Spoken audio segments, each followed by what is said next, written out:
ఖమ్మం జిల్లా వేంసురులో దొంగలు హల్చల్ చేశారు.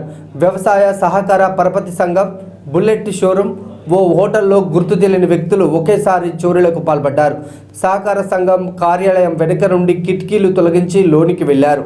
అక్కడ ఏమీ దొరక్కపోవడంతో పక్కనే ఉన్న షోరూమ్, హోటల్లోకి చొరబడ్డారు. కౌంటర్లో ఉన్న 15,000 నగదు, సీసీ కెమెరా, హార్డ్ డిస్క్లను ఎత్తుకెళ్లిపోయారు. కేసు నమోదు చేసిన పోలీసులు దర్యాప్తు చేస్తున్నారు.